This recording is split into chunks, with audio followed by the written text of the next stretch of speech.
perfect segue into that is part of our problem is we won't get out of our own way. And I'll preface that by saying that's my auntie that just spoke, and technically she should be the clerk in this city. See, people don't want to talk about that, but I'm going to say that because we need to understand the context of why Trenton remains so dysfunctional. We are some of the most petty people. And nobody had a word to say about her until she put her name into the position to run for that top position. And then people who live here, people who should have supported her, people who should have been with her, people who she trained, turned opportunity to cleanse our city by getting it right this time. But first, we got to get out of our own way. And then when we see people who are qualified, competent, and committed to doing this work, support them. You don't gotta like people, but if they can definitely get the job done, support players who have become comfortable with mediocrity and failure. I invited 1 million people in the streets. You know what they told me? They don't even answer the phone down at that place. I'm not coming down there. And when they do answer it, they talk to us like we're trash. We need a superintendent who can come in and help heal this district. Because we talk about parents and community members like they're trash, but we can't win this war without them. External, we have to understand, and Ty is spot on. The babies in this city are damaged. And you need a superintendent who's been here and knows this work and knows this community. We still haven't gotten over Siani Kirk. Nobody wants to talk about it. And then 2 weeks ago, a mother was murdered going to at the College of New Jersey. 10th and 11th graders' biggest concern was, free, they're gonna bring that craziness into that building. That's all 4 sides coming into one centralized location. We need a superintendent who understands this community, who's been here, who knows the families, and can work with the families and parents. Learning communities, the skill, vocation, and trade represents a new opportunity to build bridges here and to help build a new value system for education. We don't value education here. So just because we have a new facility does not mean we're gonna go in there with a principal whole grant. All right. So he went there. We'll hold on to that, but he went there, so that's okay. We have to support them. We don't have to like them. We do have to support them. We need someone who can heal the district, who knows the work, who understands the dynamics that the people are traumatized, and we have to be able to deal with that trauma and understand where that's coming from. Also, accountability, and also the small learning communities, be able to build bridges, someone we know, someone who's been in the trenches, and someone who can be an ambassador. We have a new school that can't fit Latinos in there. But I'm just want to talk about, but the matter of fact is that what I want to advocate is for the superintendent can advocate for trade jobs, so the students necessarily are not academically inclined to the speed of, but they can also have trade work, plumbing, they have the unions involved in Trenton. Trenton, I've been here all my life. I think that this is one of the greatest cities ever. You know, I was born and raised here. Dr. Copeland, I remember Dr. Copeland. I remember my 6th grade teacher, Mr. Parker, was a military guy. Trenton we have a good community, just like Freedom Green, and a lot of people like Freedom Green advocate for good things. But one thing I want to do is say that if trades can be in the conversation with the superintendent, and also that will clear up some space for Trenton High, because I know that they're having some space issue now that they're going to go through with the Latino community. That's a separate thing. Once the superintendent get in there, he can talk to us, but I don't know what it is. But I'm advocating for more trade development. Okay, all right. Because I'm not sure when the superintendent gave you notice that he was leaving, but I'm sure it was enough time to cross those T's and dot those I's. See, there's never a sense of urgency until it's a crisis. And so now we're really getting ready to do what we did before, and I'm telling you, you're going to get what you got before. So this research is being done. I'm sure you're availing yourselves to the New Jersey School Board Association. They have lots of resources to you. If there was ever a time to bring in a consultant to help you get through this quickly, that would be money well spent. Because I don't think it is prudent to wait, let things develop. Somebody come to you with. However, I think you need to be aggressive in getting the information you need so you can move successfully. There's the scheduling of the kids. is the move, and there's all those other things that come in between. I really think that whoever is in charge of that piece, or whoever is advising the board on how to move, you need to tell them they need to put that in first gear. Then, you know, they need to move like the house is on fire. That's right. Because it is. Because it is. No way. We've gone through enough superintendents in this process. I cannot believe that the procedure has changed so much that you're sitting on your hands on July 8th, on July 3rd. I think that before you hold another meeting about what you want from us, you need to find out. You need to really be solid on what you have already. Because we can tell you what we want, but the process you really, Ms. Lane, should have what you need. And, you know, the staff, away from the Latinos and from everybody else, put them in a school alone by themselves. That's So, I mean, why would you, I understand. I went to Trenton High, I had Spanish, this one down, and all of us went to school together. So what, why separate? That's like going backwards. From me, from the white, I don't gotta go to school here, the white people go here. Now it's the Latinos go there, and now go here. So what is that all about? I don't like that, I don't understand. So next year, we were talking about a plan to bring the population completely back together, but completely back together. But for this year, the Global Academy, which is going to deal with newcomers, not all Hispanics. The Hispanic Latino population is more than 50% of the district. So we're not taking more than 50% of the students and putting them someplace else. That's not happening. So it's basically the global programming is for newcomers who are learning the language to a certain extent, but it's been combined with another program so that it's not separated. So it's combined with another program, so it's no longer separate. Right? And so it's anybody, and it's not necessarily Latinos. It could be Haitian immigrant, it could be Jamaican immigrant, whomever that has challenges with the languages in order to provide support services that are going to help them, their family, and everybody else to get on one accord here and be able to get a better footing for moving forward. That may not be the perfect solution, quite frankly, and I think we're looking to move that forward, but right now it's not isolated. There are two communities joining together, and part of it will be newcomers, and it could be anybody who has challenges with language, not necessarily just Hispanics, but whomever has a challenge with language. So again, it's not separated out. For me, I thought that was excellent. Because then it won't take from, if your child is actually in a class and they have a Spanish teacher, that Spanish teacher now won't be taken from your teaching your child to go interpret something for somebody else. A lot of those teachers are being taken from one building, one place to the next. And I know when I was at Hedgepath, that actually was what was going on, because over there, if I'm not mistaken, I think they are at 54% Latino.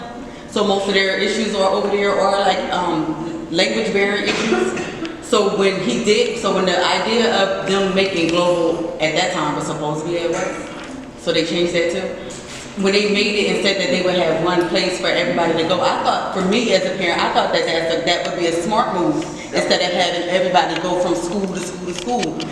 Whenever somebody brings you back information from what they've heard, please make sure that they break it down to you so that you fully understand it, because that's what caused the division between us. Implementing that is good for our kids. It's not a bad thing. So when they said that, they made it seem like as if they were dividing us all. They're not going to divide them. They're going to make sure that they have what they need to bring them back so that they can all be together. Right. Because I know for the ladies that were in the meeting for us, when we did a meeting, we had 2 or 3 Spanish people, and she had to the lady had to interpret everything that I was saying in English to the lady in Spanish. So you want everybody to get the fullness of everything that's going on. You don't want anybody to feel left. As far as I know, they like scheduled to move back into the Hanover building. And I believe there was a commitment, that's the daylight. And I believe there was a commitment for the Twilight, all the students who were adults that were enrolled, that there was a commitment to support them until they graduated. I don't think you're answering my question. Is Daylight Twilight going to continue as it has been? Not will those adults who were in the program continue and graduate out, but will you still accept adult parents, adult people who need a GED or diploma in daylight twilight? And I don't have the answer to that question, and I'm going to ask Dr. Jello.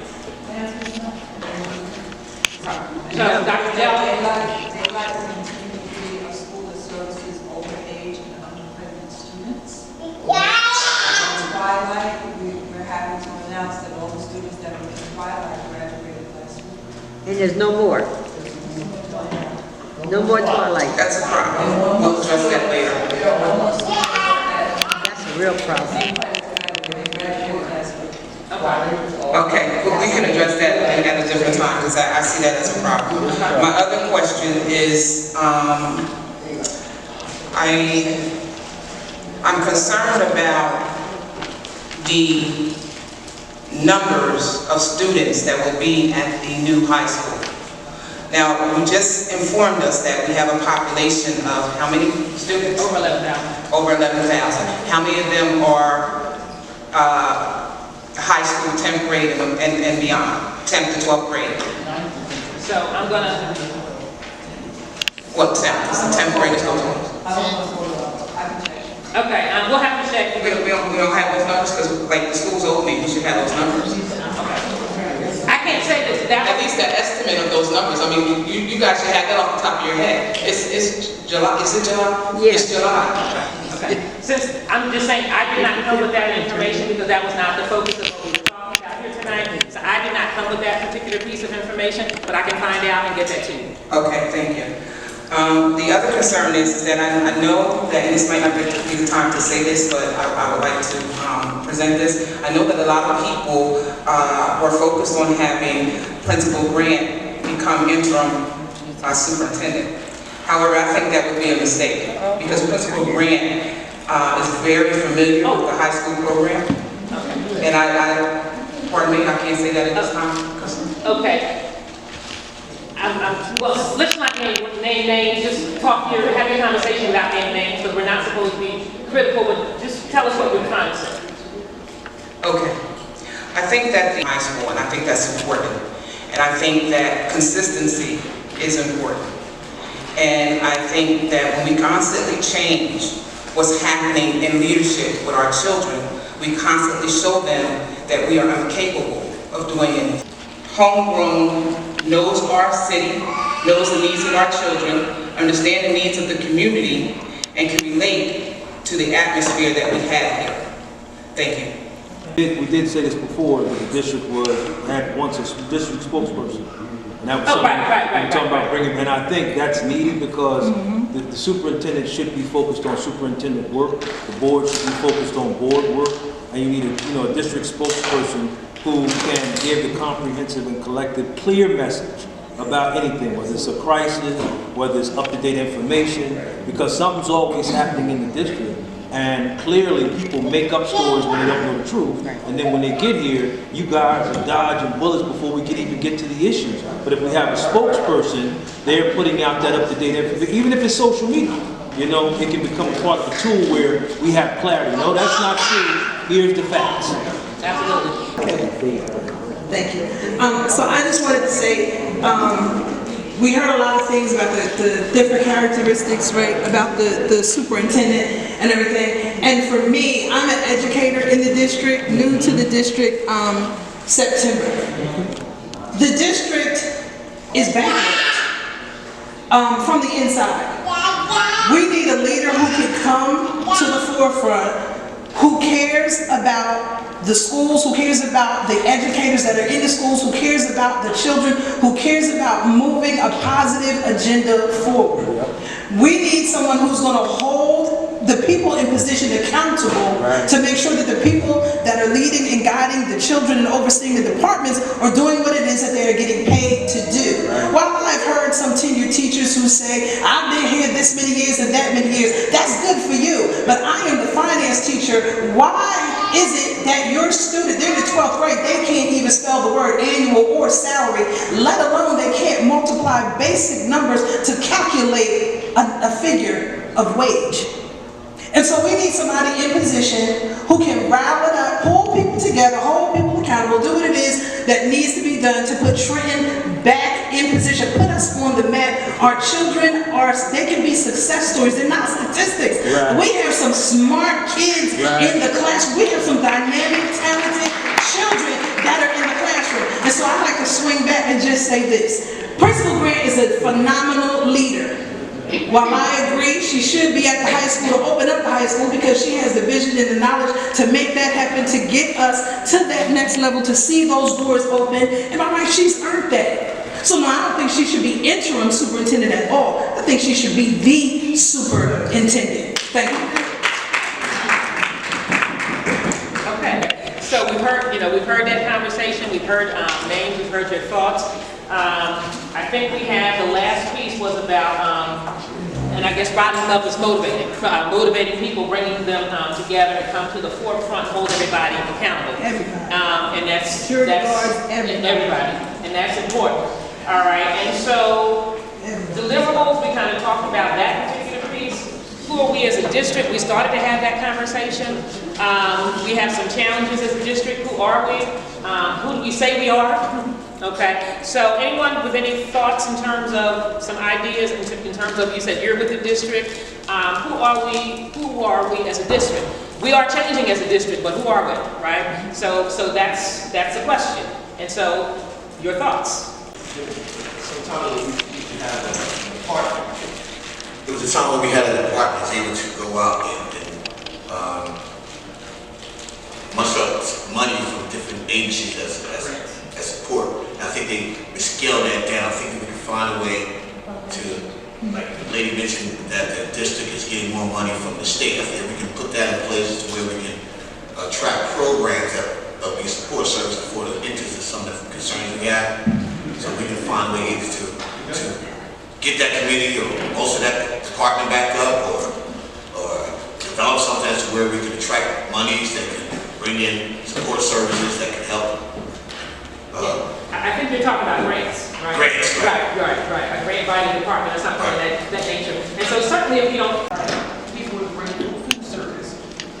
With this new school, they have a kitchen where they can cook like they used to, get the kids hot meals, because all the food that you're bringing in, kids aren't eating it, it's going straight to the trash. So then your suggestion is to stop, and I guess that's a privatization, when we say it's they hire from the outside, they're not board employees. Right, we have plenty of experienced cooks, kids go to school for culinary, they graduate, why not bring them back into the schools to prepare for their future students of culinary work they students, but at the same token, that's a lot of money that's going out, and it's being wasted. Okay, so I have to think about bringing the services back into the district. Again, I think there were some financial considerations, wasn't there when those decisions were made, but there were some financial considerations. But certainly, anything can be put on the table in terms of looking to see if it's feasible. And if it's not feasible, then we come back and say, look, we costed it out, and we looked at the advantages and disadvantages, and that won't happen, right? Or will happen. Trash cans, you'll see, I mean, these kids don't eat the food that's being served. They might eat the fruit, or they might drink the juice, but the whole meal, majority of the people is tossing it in the trash because they're not going to eat it. Like, I've had experience here, Trenton High School. I got a whole form where they would serve sandwiches with holes in them. I brought it to their attention. This was last year. I went and picked the sandwiches up and went to the Board of Education and presented it to them. Because one, you don't know how long this food has been on these trucks after they're cooked. Because they're making several stops. Then they bring them to the schools, they sit them on the counters at the schools, they sit there for a little time, and then they put them back into the ovens to reheat them again. So that's basically like contamination. Absolutely. So no, I got that about the services, and you have first-hand experience with that. All right, so moving right along, suggestions for communication strategy. Then we'll welcome more parents into the schools and stop making it seem like we're the enemies and they don't want us inside the schools. Because we have children in these schools, so we want to know what's going on inside this building. I walked up on several classrooms, I observed them, and the things that I see shouldn't be done. I'm not going to speak on it because I spoke to the principals on certain things, but we need more parent involvement. When they did that, when they shut out the open door policy, it caused a lot of shutdown. Like if you're not supposed to be in buildings, some of the principals might call police on parents and have them escorted out of the building, even if they're not causing me in. We're just there to check on our children to make sure they're being told, make sure they're being treated right. Me as a parent, I'm not going to. I'm just not going to because my child is in this building and I didn't even know what's going on. Absolutely, you certainly do have that right. So I hear you say parent involvement, and now I understand in terms of making parents feel welcome in the building, and in order to do that, you have to build relationships with people, and that's important in terms of, you know, historically building relationships, not just with parents, but with students. Students have to feel comfortable with you as a teacher, you as a principal, you as a whoever, and from that, you can build learning on top of the original relationship that you have put in place. So, got that. Okay. I have a thing. If you're talking about more parent involvement, the parents have to collectively come together and not just come together for stupid stuff. Like, we'll come together. So if they say we're having a meeting about uniforms, the parents will come show up and they'll make all this fuss about a uniform. But you won't come up there to the school when your kid is acting up. The only time most parents show up for something is if you they don't even show up for that. Is when you take their cell phone. That's when the parents want to show up to their school. So when you talk about parent involvement, because I know I'm actively, and I didn't even know it was a no open door policy, because I stayed at Trenton High. They never shut me out. I'm always at the school. So I never even knew there was no open door policy because I'm coming to check on mine. You're not going to tell me I'm not going to check on mine. So I come to school and I build relationships with different people in the schools so that you can see about your kids. But as far as parent involvement, these parents aren't trying to do anything. They ain't coming out for nothing. We They're have not parent coming out. summits and everything. The only time They a don't show parent up. is coming out is if it's a fight or if you, like I said, if you take their cell phone. I had friends, I did this something on my own. I got a template sample parent survey off the internet and I took it to the 4 middle schools. I took 25 papers to each middle school. Out of those 25, I may have gotten, and that's 100 except for Kilmer because that's when the baby had drowned. So I didn't bother to go back over there and bother them. But out of taking 75 papers, I got about, I want to say 30 to 35 papers back from parents. So when you talk about parent involvement, these parents gotta want to be actively involved. We can say, yes, bring the parents to the school. I even said that I would do moms and donuts, or I would do it out of my own pocket to get the parents involved. But most of these parents aren't involved. I see little 3 and 5 and 7-year-olds walking across streets with no crossing guards. So if they're not involved with even getting their kids to the school, do you think they really gonna show up to the school? That's mostly why I show up for most of the meetings and I get actively involved. And one of my major concerns with the high school, or after we get the superintendent, is security. Security is my biggest concern for the babies, because I went to try 2 weeks ago when it was the last week of school, and the boy was standing there with the door open. You got 4 guards at the front door. Nobody even know he at that side door. Or when they had a lockdown and they don't call us. So I'm actively trying to say, yes, more parents need to get involved, but then there are restrictions. If you have a criminal record, because I found that out last week, you know they don't want you around the kids. It's a state rule, it's a rule that's out of their control. So if you have a criminal record, no, you're not gonna be really allowed to go to school. Yes, you may assess your kid and your kid only, but they're not gonna really let you do a lot of walking around. That's just the way it is. But if we wanna change these things, you get hold of 5 of your friends, I can try to find 5 people. We gotta start building relationships with other parents to get them actively involved. So that's just speaking on the experience. Real security guards. Security guards that's our kids' age, because now they think they're their friends. Well, they have So there's no authority, there's no nothing to even stop them. Even when they try to tell them to do something, they don't listen because they're their age. We need people that's going to demand respect from the beginning, show tough love, and let them know you're going to be recommended if you do something wrong, but we're not going to be your friend at the same time. Between the acting superintendent and the interim superintendent, please. Okay. So from my understanding, the acting superintendent acts if the superintendent is absent or on vacation. Okay. An interim superintendent comes in when there is no superintendent, there is a vacancy. Then the interim would be serving in the vacancy when there is no superintendent. Okay. Vacancy. The ruling from the county was that that person who was the interim would have to be a retired superintendent. Correct. If you're retired, you can't become the permanent superintendent because you're already retired. Right? If that's still the rule. You can't because you're already retired, right? So if you're not retired, of course you could apply for the superintendency, right? But once you retire, you can't come back out of retirement, and so you have to pay back all the money you got when you retire. So. Can I second portion of that? So can we revisit that once we decide who or what candidate? Hi, my name is Simon. This first comment isn't necessarily mine, but it was brought up to me by a citizen, and pretty much how you were explaining how 50% or over 50% of students are Hispanic. But when we come to these different meetings, even today, there's no translator. And that they said a lot of these parents aren't coming because there aren't translators, and so they don't understand what's happening in these meetings. And because they don't understand, there's no point for them to come out. I mean, we have students who don't speak English, so the parents aren't going to be any better for you. They're the ones. There's probably more parents who don't speak English than there are students who don't speak English. Another one from another person, they said that they really want to see real, like, humanistic character traits of the superintendent. Love, dedication, and passion. That this should be something that's visible and it kind of exudes from them. It's not just words that they say, but you can see it in their character, how they act and how they interact with the community. And personally, I'm a recent Trenton alum. I graduated like 4.5 years ago, or 5 years ago from Trenton High. And I didn't take this route, but it was, I almost did it. And it was talking about apprenticeships and learning about the industrial trade and manufacturing and really working in a factory.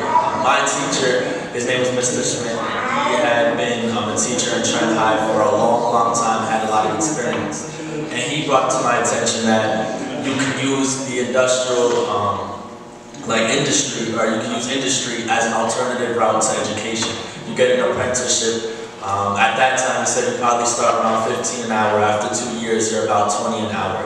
And most of these companies are going to pay for you to go to like an NJIT or an NYIT, to an actual institute where you're going to learn more about technology, engineering, or architecture, or whatever it is, so that you can come back to the company. And I think if we can really take that route as well, when we're talking about bringing back these different career paths, like carpentry, plumbing, industry, I think that's really important, because a lot of students can't go to college right away, even if they want to, because they have to support their family, they have to start making money immediately.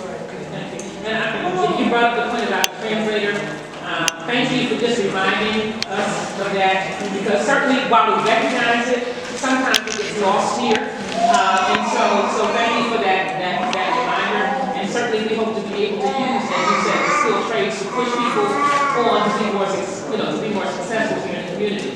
So I think we've heard a lot, and as I said, this is the start. And I can just say for myself how very happy I am to see all of you here this afternoon and to hear from you. I think it's very important. And I'm just going to say, for those of you who don't know me, that I'm a Trenton person, in the sense that I graduated from junior 5, 10 years in, kindergarten through 9th grade, Trenton High School, right, junior 5, right? Trenton High School, teacher for 20 years, vice principal, principal at elementary, middle, and finally high school, and now a board member.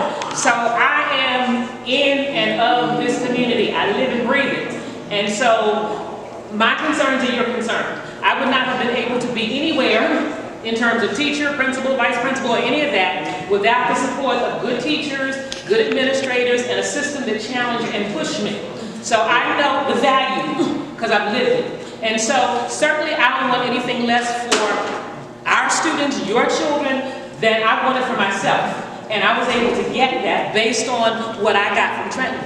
And so certainly I would want that for everybody else who is a student here in Trenton, because it's been a valuable experience and a good ride. And some of my students and former students and parents are right here in